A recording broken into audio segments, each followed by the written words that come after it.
Action. Hello, this is James at the Martial Archive. A common question I see on the internet, in forums and social media is, how did you become interested in Asian films? So I thought I'd talk a little bit about that today. I'll try and keep it as succinct as I can. When I was young, I liked collecting, and I wasn't really sure what I wanted to collect. I started out with stamps, because my father collected them and he would take me to stamp fairs with him and we'd go around and have a look together. But I wasn't really that interested in stamps. And at a certain point, the stamp fairs became stamp and coin fairs. So I started collecting coins instead because I found them more interesting. And I still have a lot of foreign coins and foreign banknotes all hidden in a drawer down there. And I hope one day they'll be worth some money. Maybe I'll sell it. I still like looking at them though, they're quite interesting. So later on, I started watching films and TV because I was a lonely and bored child and I didn't know what else to do. And at a certain point I saw the Star Wars films on TV and I found that I quite liked them, so I started trying to collect Star Wars stuff. The problem being that by this time, 1990-ish, it was all rather expensive and hard to get. So most of what I got was second-hand toys. Some of it I'd had from younger, in my childhood. I'd had some Star Wars toys. And I never really got anything that was really worth any money because I had no money to spend. I was a young school kid. And my Star Wars collection continued until Phantom Menace came out, whenever that was, at which point I said, hell with this, I can't be bothered anymore. So when I was 13 years old, I finally got a TV in my bedroom, which was good because I didn't sleep very much. I've always been an insomniac, we never knew why, but I've always had trouble sleeping. And I would go downstairs in the middle of the night, turn on TV and watch the wrestling that was on at 2-3 o'clock in the morning. Sometimes my mum and dad would wake up at the sound of it, come and take me back to bed. It was always quite annoying. So I had a TV, and I think when I was 13 I got a video recorder in my bedroom as well. I started concentrating on films. There was a lot of stuff on English TV late at night, and I would either stay up and watch or record whatever I could and watch it when I got around to it. So I saw a lot of strange, wacky foreign stuff. And on Channel 4 especially, they often did seasons of world cinema. So I got to see some stuff from India, which was quite interesting, and some Chinese stuff. I can't remember what it was. And then I just had a general interest in cinema. I didn't know which way it was going to go.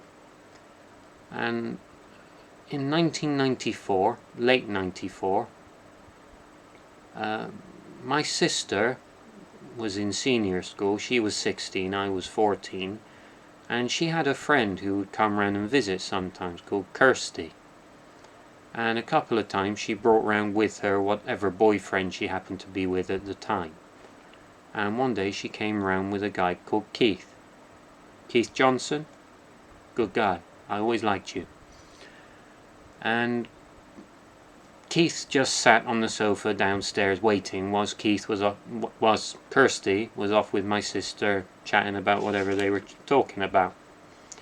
So we got talking one day and we started on the subject of films because I'm quite interested in them, and it turns out so was he. And he was telling me about Jackie Chan films because he really likes them. So I said, well, I don't think I've ever seen any, I don't know who he is. He said, next time I come I'll bring some for you to watch. And good to his word, he did. So he lent me some of the low-Y films. I can't remember specifically which ones, but I think Shaolin Wooden Men was definitely in there. There was a few. And I watched them all, gave them back to him, and I decided, yeah, I like this stuff, I want to see more of this.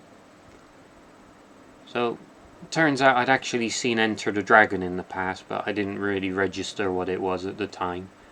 And I'd also seen some of Project A in the past. It was on English TV sometime, and my uncle recorded it, and one day when we went to his house he was watching the video, so I saw some of it but didn't really know what it was. I would have been less than 10 years old at the time. So anyway, 1994 I see my first Jackie Chan films, knowing what they are, and at this time I had a paper round. Actually I had a few paper rounds, so I had some money to spend, so I decided to start spending my money on buying Jackie Chan films, and to my surprise a few were available in England. 1990s were a good time to be a film collector. And one day I was on my bicycle going through St. George in Bristol where I lived, and there was an old video rental shop there, and sometimes I just go in to have a look at what's out. I wasn't a member there, it was far from where I live. I was a member at a closer shop, but I went in to have a look, and they had some films for sale, and one of the films they had for sale was Operation Condor. So this is the first Asian film that I ever bought. Not the first that I saw, but the first that I bought. And luckily for me, the rental version was in widescreen. Now, even by this time, I knew that if it was made in widescreen, I want to see it in widescreen. So I was like, Jackie Chan, I like him, widescreen. Ooh, that's a good thing. And it was quite cheap. It was like £3-4. I can't remember exactly. So this was the first film that I bought in my Asian films collection, and it all spiraled from there. I still love this film to this day. I don't like some of the comedy. A lot of the comedy in Jackie Chan's films I'm not so keen on. It goes on too long and it's not that funny. But the action in Operation Condor is really good. So I'm very happy to see that 88 Films have got an extended cut coming out on Blu-ray right about now. I hope to see it someday. If I was in England, I'd have been first in line to buy it. Since I'm out here in Thailand, post is expensive. One day I'm going to go and buy the whole catalogue of their stuff. Have it all sent in one go. So anyway, Operation Condor, really good film. Then for Christmas 1994, I said to my mum, get me Jackie Chan films, they're really good. So she did what she could, and I got Police Story 2 and Police Story 3 on VHS video. I saw 2 and 3 before I saw 1. Just the way it goes sometimes. And then in early 1995, at the Virgin Megastore in the Galleries, Bristol, I got the Made in Hong Kong video of Drunken Master. So I started out with some of the best stuff, and it just hooked me completely. And since then, I've been a die-hard Jackie Chan fan. I still give him the benefit of the doubt and see all of his new stuff, even though he hasn't made anything good since Rush Hour 2, really. So, that was my first film, and then similar thing happened with Japanese films. I can't remember what my first Japanese film was, but I met someone somehow. I can't remember how or when or where we met. But I was going to Filton College when I was 18, 19 years old. And somehow there's this guy called Dave Pace. Oh yeah, we met because he was working in a shop in Bristol town centre. And it was a Chinese shop, and I forgot the name of the people who ran it. But he was working on the till in there one day, so we got talking about Chinese films.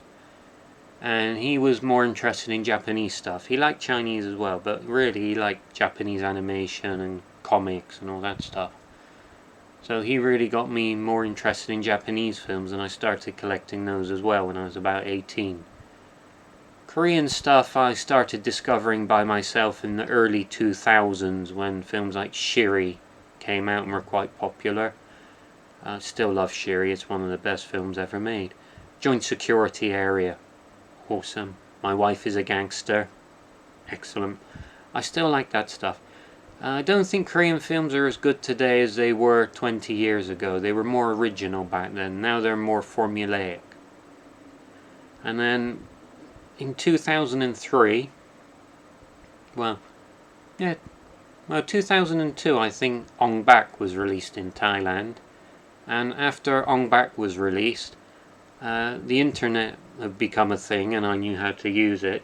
I managed to find a guy in Thailand over the internet.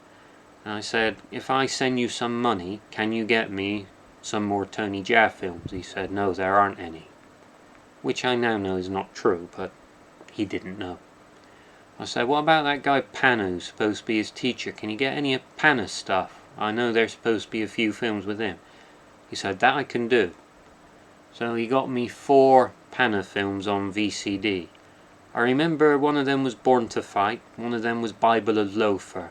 I don't remember what the other 2 were now. But that got me started on the Thai films, and since I moved to Thailand in 2007, been collecting as much of that stuff as I can whilst I'm here. Also interested in Indonesian films. My first Indonesian film was The Warrior, Jaka Sembang, starring Barry Prima, because that was one of the few that had ever been released in England. We had Warrior, Warrior and the Blind Swordsman, Warrior and the Ninja, and Devil's Sword. I think those were the only ones that had ever come out in England until recently. Then Mondo Macabro came along and they did Mystics in Bali on DVD, which was really good. So I've been quite interested in Indonesian films since then as well. Very hard to get original stuff from Indonesia. Some of them are on the internet, but to get the actual physical VCDs, you actually have to go to Malaysia, because Indonesia doesn't have any anymore. Since Malaysia and Indonesia, they both speak Bahasa, a lot of Indonesian stuff was released in Malaysia.